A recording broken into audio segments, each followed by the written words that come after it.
ಉಡಾಯಿಸೋ ಖಾರ ಬಣ್ಣ ರುಚಿಯನ್ನು ನೀಡುತ್ತದೆ. ಮೆಣಸಿನ ಪುಡಿ ಚಿಂದಿ ಉಡಾಯಿಸೋ ಖಾರ ಬಣ್ಣ ರುಚಿ. ದಕ್ಷಿಣ ಕಾಶಿ ನಂಜನಗೂಡಿನ ಕಪಿಲಾ ನದಿಯಲ್ಲಿ ಪ್ರವಾಹದ ಭೀತಿ ಎದುರಾಗಿದೆ. ಹೀಗಾಗಿ ಕಪಿಲಾ ನದಿಯಲ್ಲಿ ಸ್ನಾನಕ್ಕೆ ತಾತ್ಕಾಲಿಕವಾಗಿ ಬ್ರೇಕ್ ಅನ್ನು ಹಾಕಲಾಗಿದೆ. ನಾವೀಗ ಆ ಕಪಿಲಾ ನದಿ ತೀರದಲ್ಲಿದ್ದೇನೆ. ನೀವು ನೋಡ್ತಾ ಇರ್ಬೋದು, ದಕ್ಷಿಣ ಕಾಶಿ ನಂಜನಗೂಡಿಗೆ ಬರುವಂತಹ ಎಲ್ಲ ಭಕ್ತರು ಸಹ ಕಪಿಲೆಯಲ್ಲಿ ಮಿಂದೆದ್ದು ನಂತರ ಶ್ರೀಕಂಠೇಶ್ವರನ ದರ್ಶನವನ್ನು ಪಡಿತಾ ಇದ್ರು. ಆದರೆ ಇದೀಗ ಏನು ಈ ಒಂದು ಕಪಿಲಾ ನದಿಯಲ್ಲಿ ಪ್ರವಾಹದ ಭೀತಿ ಎದುರಾಗಿರುವ ಹಿನ್ನೆಲೆಯಲ್ಲಿ ತಾತ್ಕಾಲಿಕವಾಗಿ ಇಲ್ಲಿ ಸ್ನಾನ ಮಾಡೋದಕ್ಕೆ ನಿರ್ಬಂಧವನ್ನು ವಿಧಿಸಲಾಗಿದೆ. ಯಾಕಂದರೆ ಕಬಿನಿ ಜಲಾಶಯದಿಂದ ಹೆಚ್ಚಿನ ಪ್ರಮಾಣದಲ್ಲಿ ನೀರನ್ನು ಬಿಡುಗಡೆ ಮಾಡಲಾಗ್ತಾ ಇದೆ. ಹೀಗಾಗಿ ಈ ಕಬಿನಿ ಜಲಾಶಯದಲ್ಲಿ ಪ್ರವಾಹದ ಭೀತಿ ಎದುರಾಗಿದೆ. ನೀವು ನೋಡ್ತಾ ಇರುವಂಥ ಈ ಒಂದು ಸ್ಥಳ ಏನಿದೆ, ಆ ಒಂದು ಎಚ್ಚರಿಕೆ ಫಲಕಗಳನ್ನು ಹಾಕಿದ್ರು. ಮತ್ತು ಶ್ರೀಕಂಠೇಶ್ವರ ಕಪಿಲಾ ನದಿಯಲ್ಲಿ ದೋಣಿ ನಡೆಸುವಂಥ ಒಂದು ಅಭಿವೃದ್ಧಿ ಸಂಘದ ನಾಮಫಲಕ ಇತ್ತು. ಅದರಿಂದ ಸ್ವಲ್ಪ ಮುಂಚೆ ಆ ಒಂದು ಮೆಟ್ಟಿಲುಗಳಿತ್ತು.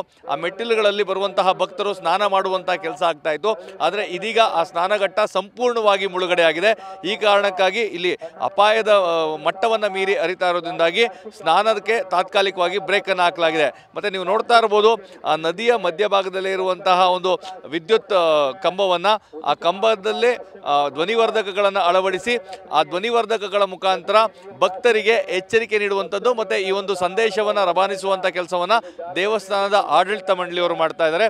ಅದರ ಜೊತೆಗೆ ಸಿಸಿ ಕ್ಯಾಮೆರಾಗಳನ್ನು ಸಹ ಅಳವಡಿಸಲಾಗಿದೆ.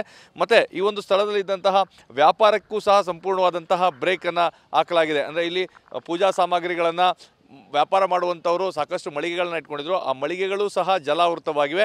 ಹೀಗಾಗಿಯೇ ಇಲ್ಲಿ ತಾತ್ಕಾಲಿಕವಾಗಿ ಒಂದು ಸ್ನಾನ ಮಾಡುವುದಕ್ಕೆ ಮತ್ತೊಂದು ವ್ಯಾಪಾರಕ್ಕೆ ಸಹ ಬ್ರೇಕನ್ನು ಹಾಕಲಾಗಿದೆ. ಮತ್ತು ಈ ಒಂದು ಸ್ಥಳಕ್ಕೆ ಏನು ಕಪಿಲಾ ನದಿಗೆ ಬರುವಂತಹ ಮೆಟ್ಟಿಲುಗಳಿದೆ, ಅಲ್ಲಿ ಬ್ಯಾರಿಕೇಡ್ಗಳನ್ನು ಅಳವಡಿಸಿರುವಂಥದ್ದು.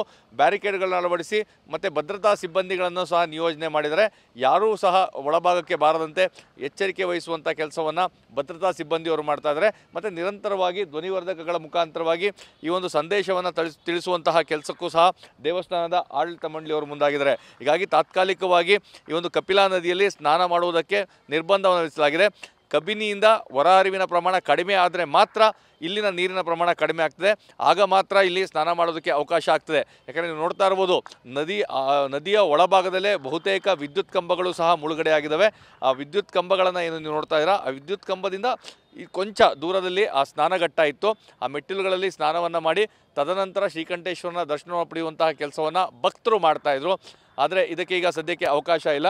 ಹೀಗಾಗಿ ಈ ಸ್ಥಳ ಏನು ನೋಡ್ತಾ ಇದ್ದೀರಾ, ಇದೇ ಸ್ಥಳದಲ್ಲಿ ಸ್ನಾನವನ್ನು ಮುಗಿಸಿ ನಂತರ ಆ ಮೆಟ್ಟಿಲುಗಳೇನಿದೆ, ಆ ಶ್ರೀಕಂಠೇಶ್ವರ ದೇವಾಲಯಕ್ಕೆ ದಾರಿ ಅಂತೇನಿದೆ, ಈ ಒಂದು ಮೆಟ್ಟಿಲುಗಳ ಮುಖಾಂತರವಾಗಿ ಭಕ್ತರು ತೆರಳುತ್ತಾ ಇದ್ರು. ಬಹುತೇಕ ಆ ಮೆಟ್ಟಿಲಿರುವಂತಹ ಸ್ಥಳದವರೆಗೂ ಸಹ ಕಪಿಲೆ ತುಂಬಿ ಹರಿತಾ ಇರುವಂಥದ್ದು.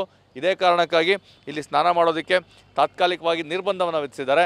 ಮತ್ತು ಯಾರೂ ಭಕ್ತರು ಕಪಿಲಾ ನದಿಯ ಬಳಿ ಬಾರದಂತೆ ಬಹುತೇಕ ಎಚ್ಚರಿಕೆಯನ್ನು ವಹಿಸಲಾಗಿದೆ. ಮತ್ತು ಅಲ್ಲಿ ನೋಡ್ತಾ ಇರ್ಬೋದು, ನಂದಿ ವಿಗ್ರಹಗಳನ್ನು, ಅಂದರೆ ಆ ಸ್ನಾನಘಟ್ಟದ ಆ ಮೆಟ್ಟಿಲುಗಳ ಬಳಿ ಇದ್ದಂತಹ ನಂದಿ ವಿಗ್ರಹಗಳಿಂದ ಅವು ಸಹ ಸಂಪೂರ್ಣವಾಗಿ ಮುಳುಗಡೆ ಆಗಿದ್ದಾವೆ. ಹೀಗಾಗಿ ಸ್ನಾನ ಮಾಡೋದಕ್ಕೆ ಇಲ್ಲಿ ಸಾಧ್ಯವಾಗದಂತಹ ಪರಿಸ್ಥಿತಿ ನಿರ್ಮಾಣವಾಗಿದೆ. ಹೀಗಾಗಿ ದಕ್ಷಿಣ ಕಾಶಿ ನಂಜನಗೂಡಿಗೆ ಬಂದು ಕಪಿಲೆಯಲ್ಲಿ ಮಿಂದೆದ್ದು ಹೋಗಬೇಕು ಅಂತೇಳಿ ಏನು ಭಕ್ತರಿದ್ದಾರೆ ಅವರಿಗೆ ಖಂಡಿತವಾಗಿಯೂ ನಿರಾಸೆ ಕಾದಿದೆ. ಕಬಿನಿ ಜಲಾಶಯದಿಂದ ಹೊರ ಹರಿವಿನ ಪ್ರಮಾಣ ಕಡಿಮೆ ಆಗುವವರೆಗೂ ಇದೇ ಒಂದು ಪರಿಸ್ಥಿತಿ ನಂಜನಗೂಡಿನ ಕಪಿಲಾ ನದಿಯಲ್ಲಿ ಮುಂದುವರಿಯಲಿದೆ. ನಂಜನಗೂಡಿನಿಂದ ಕ್ಯಾಮರಾ ಪರ್ಸನ್ ಪ್ರಮೋದ್ ಜೊತೆ ರಾಮ್, TV9 ಮೈಸೂರು.